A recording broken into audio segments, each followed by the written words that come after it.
Assalamualaikum warahmatullahi wabarakatuh. Waalaikumsalam warahmatullahi wabarakatuh.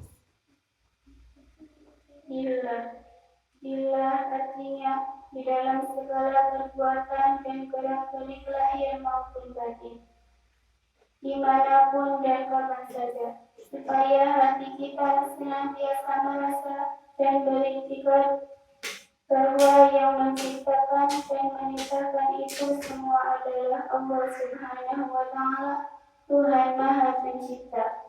Jangan sekali-kali mengaku atau merasa mempunyai kekuatan dan kemampuan sendiri tanpa dititahkan oleh Allah Subhanahu wa Ta'ala.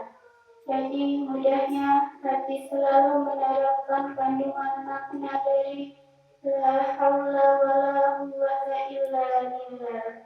Tiada daya dan kekuatan melainkan atas kita Allah. Bila dan menerapkan firman Allah Subhanahu wa Ta'ala yang artinya, dan Allah lah yang menciptakan kamu sekalian dan apa saja yang kamu sekalian berbuat. Quran Surat As-Saffat ayat 96. Dan dalam surat At-Takwir ayat 29 yang artinya, dan kamu sekalian tidak dapat menghendaki atau tidak dapat berkehendak menempuh jalan yang lurus, melainkan apabila dikehendaki Allah Tuhan semesta alam.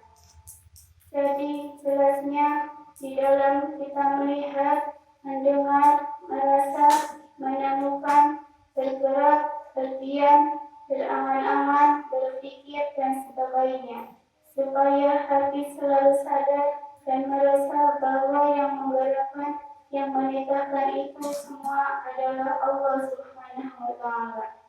Merasa bila, semuanya bila.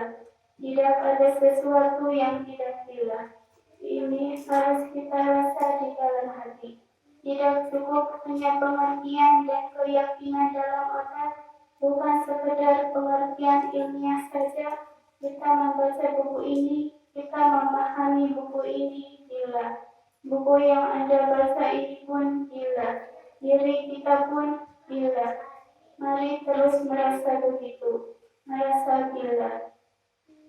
Sumber segala kehancuran, kebobrokan moral, penyelewengan, dan penyalahgunaan hak, pertengkaran, permusuhan, kekacauan, dan sebagainya adalah berada di dalam nafsu. Nafsu mempunyai ciri khas yaitu pamrih. Maka sifat pamrihnya nafsu ini kita harus diarahkan dengan sistem penerapan niat ikhlas lillah dan sadar billah seperti di atas. Jika sifat pamrih itu dibiarkan, tidak diarahkan dengan niat lillah, maka akan makin menjadi-jadi dan bercokol dengan lekat sekali di dalam hati. Semakin lama semakin tebal, semakin lama semakin besar, dan semakin kokoh. Kemudian muncul suatu kerajaan di dalam hati, yaitu kerajaan anania, atau rasa keaku-akuan atau egosentris. Aku yang berusaha, aku yang mengerjakan, aku yang berkuasa, aku yang menentukan, kalau tidak karena aku, dan seterusnya. Orang yang hatinya sudah dijajah oleh imperialis nafsu, seperti itu segala langkah dan amal perbuatannya disetir oleh nafsunya dan diarahkan kepada apa yang menjadi kepuasan nafsu.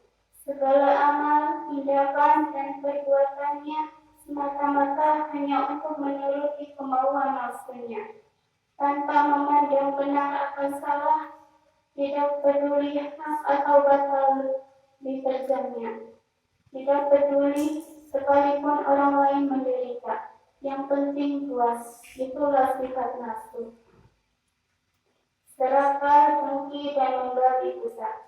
Hanya ingin enak dan kepenak, senang dan puas tanpa memperhitungkan akibatnya.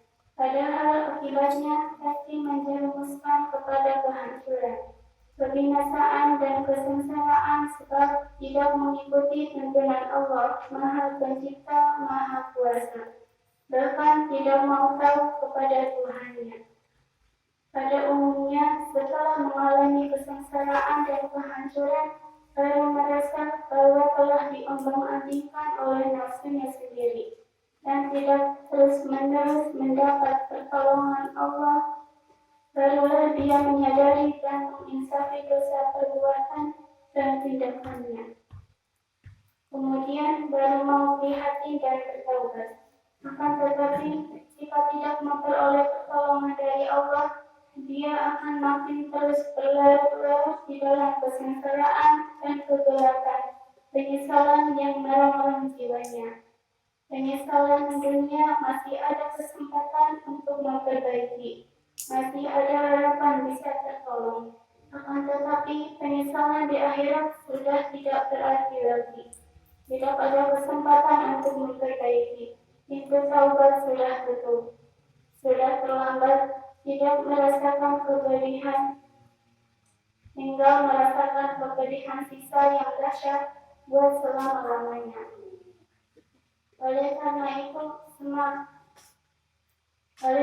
itu, selagi masih ada kesempatan di dunia ini, selagi masih hidup, belum pindah ke alam kubur, kita harus berusaha sekuat mungkin untuk membebaskan diri kita dari belenggu imperialis nafsu, untuk berperang melawan nafsu. Istilah lain adalah jihad bin nafsi, memerangi nafsu. Mulai sekarang juga jangan ditunda-tunda. Nafsu harus kita kuasai dan harus kita arahkan. Cara yang paling praktis dan tanpa risiko untuk menguasai dan mengarahkan nafsu ialah terus-menerus menerapkan sadar lillah. Di samping niat lillah seperti di atas, serta sambil dipupuk dengan mujahadah sholawat wahidiyah. Sadar lillah adalah masalah yang paling pokok. Ini soal iman atau tauhid yang menentukan bahagia atau tidaknya seseorang. Harus kita perhatikan dengan sungguh-sungguh. Wabillahi taufiq wal hidayah. Wassalamualaikum warahmatullahi wabarakatuh.